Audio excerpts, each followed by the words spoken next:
I watched a video here on YouTube by someone who uses the name Veritas48. The subject of the video was the relationship between faith and reason. I've put a link to this video to the right of the screen here.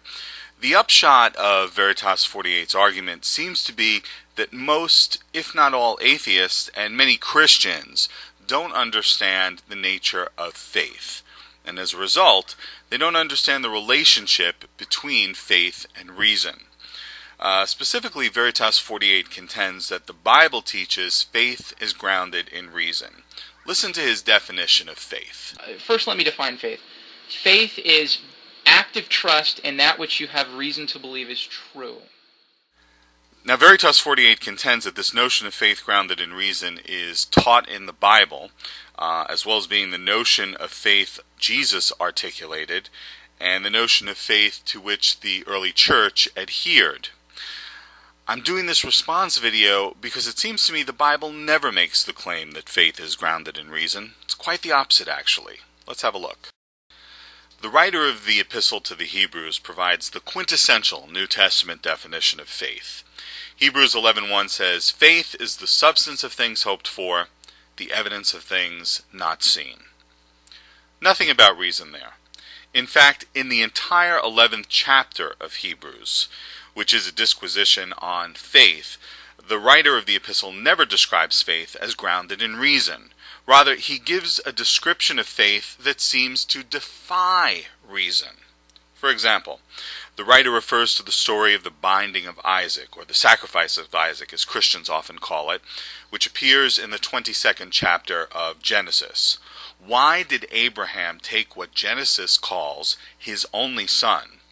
He had another son at this point in the story, but that's a matter for a different video.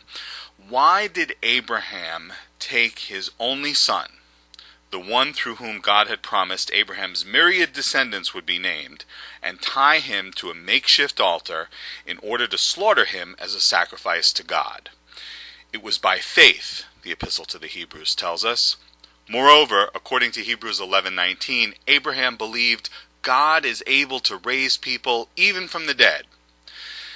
Putting aside the revisionism in this passage, coming within a hair's breadth of killing one's child in sacrifice to a deity because one believes oneself to be on orders to do so doesn't seem like reason-based behavior.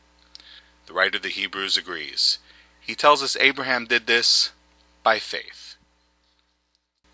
In 2 Corinthians, a similar concept of faith is articulated. Paul writes, "We walk by faith, not by sight." The Christian is not supposed to conduct his or her life by what is seen, what is apparent, but rather by what he or she believes. In the first chapter of 1 Corinthians, Paul spends a good bit of time distinguishing matters of faith from matters of reason. He writes that his mission was to preach the gospel, but not with wisdom of words. The word translated wisdom here and throughout this chapter is the Greek word sophia, which is one of the roots for the word philosophy, literally love of wisdom. It connotes knowledge, wisdom, and reason. Paul goes on a little later to say, Greeks seek after wisdom, but we preach Christ crucified, which is foolishness to the Greeks, but to those who are called, it is the power of God and the wisdom of God. Faith isn't grounded in reason here. Paul quite clearly distinguishes reason from what Christians are supposed to believe. Christians are called to embrace spiritual truths that are taught by the Spirit. This is the stuff of revelation, not reason.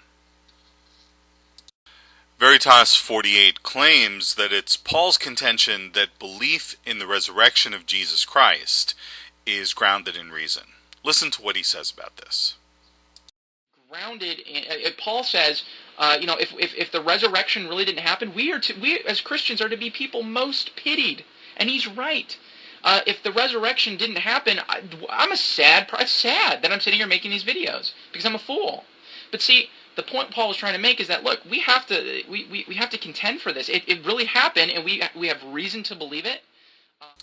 The passage to which he's referring is 1 Corinthians 15:19. Paul writes, "If we've placed our hope in Christ for this life only, we are of all people most to be pitied." However, Paul's argument here is not that faith generally, or faith in Jesus' resurrection in particular, is grounded in reason. No, Paul is addressing what he believes to be a significant theological error within the Christian community at Corinth. Had a number of adherents. This is made clear back in verse 12, where Paul writes, "Now, if Christ is preached, that he has been raised from the dead, how do some among you say that there is no resurrection of the dead?" Failure to believe in the general resurrection leads to a significant theological problem in Paul's estimation. If there's no general resurrection, then Jesus was not raised from the dead. Jesus is still dead. Without the resurrection of Jesus, Christianity collapses. As Paul puts it, our preaching is in vain, your faith also is in vain. There's no contention here that faith is grounded in reason. Rather, Paul is saying that what he regards as a theological error, it seems to have been a somewhat popular position in the Corinthian church, threatens to bring the entire Christian faith down. He is chastising them for not believing a basic tenet of Christianity. As the Apostles' Creed puts it, I believe in the resurrection of the body. Well, what about Jesus then? Did he say faith is grounded in reason? No, he didn't. A gospel story that illustrates this nicely appears in the 16th chapter of Matthew's Gospel.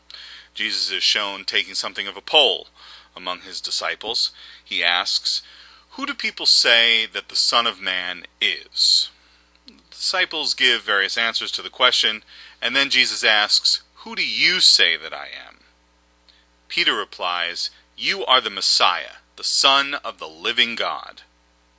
Jesus is elated, but he doesn't praise Peter for having reached this conclusion about his identity by way of reason. "Well done, Peter, you figured it out." No, Jesus says to Peter, "You are blessed because flesh and blood did not reveal this to you, but my Father in heaven did." Once again, we see faith grounded in revelation, divine revelation, not reason. In John's Gospel, Jesus expresses great regard for those who believe without evidence. John 20:29 says, "Those who believe without seeing are blessed." So the New Testament doesn't claim that faith, biblical faith, as Veritas 48 puts it, is grounded in reason. What about the Hebrew Scriptures? Veritas 48 says of the proposition that faith is grounded in reason. It's even in the Old Testament. Let's take a look. Proverbs 3:5 sums it up nicely for us. "Trust in the Lord with all your heart, and lean not on your own understanding." Lean not. It's hard to imagine a statement in more direct opposition to the claim that faith is grounded in reason. The word translated understanding is the Hebrew word binah, which connotes the faculty for discernment. That's what we call reason. The Hebrew Scriptures say, "Do not look to reason," and they distinguish reason from faith in, trust in the Lord.